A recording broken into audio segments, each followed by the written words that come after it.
Սիրելի հայրենակիցներ, ինչպես գիտեք, ժողովրդավարության բաստիոնում 2021 թվականից առ այսօր վանաձորցիները չեն կարողացել իրացնել սահմանադրությամբ իրենց տրված իրավունքը, ունենալ իրենց նախընտրած կուսակցության ներկայացուցչին որպես համայնքի ղեկավար, որովհետև Էդմոն Մարուքյան Լուսավոր Հայաստանի ուղղակի աջակցությամբ կասեցվել է համայնքի ղեկավարի ընտրության օրակարգով ավականու նիստը։ ԿՊ-ն ԱԺ իր մեծամասնությամբ վարչապետին տվել է սահմանադրությամբ չնախատեսված լիազորություն եւ նա էլ համայնքի ղեկավարի ԺՊ է նշանակել մեկին, ով համայնքի բնակիչների կողմից շատ քիչ ձայն էր ստացել եւ այդպես արդեն մի քանի տարի։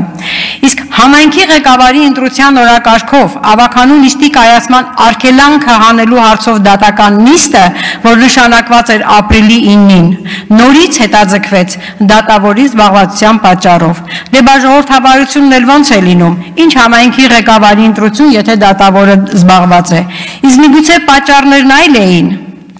Մարտի 30-ին Գյումրիում եւ Փարաքարում կայացան թիմ արտահերթ ընտրություններ։ Ինչու արտահերթ? Որովհետեւ օրվա իշխանությունը անտեսելով քաղաքացիների նախորդ ընտրությունների արդյունքները ԺՊ-ների դեմքով զավթել էր թիմը, ինչպես Վանաձորում։ Թե Փարաքարում եւ թե Գյումրիում մեր հայրենակիցները կատարեցին իրենց ընտրությունը եւ նորից մերժեցին ԿՊ-ին։ Այս անգամ ԿՊ պարտությունը բոլորովին այլ մակարդակ ունեցավ եւ հենց սա էլ վախեցրեց ԿՊ-ին։ ԿՊ-ին չփրկեց ոչ վարչական ռեսուրսի անսահման օգտագործումը, ոչ ընդդիմադիր տեխնացուների դեմ բռնաճնշումների կիրառումը,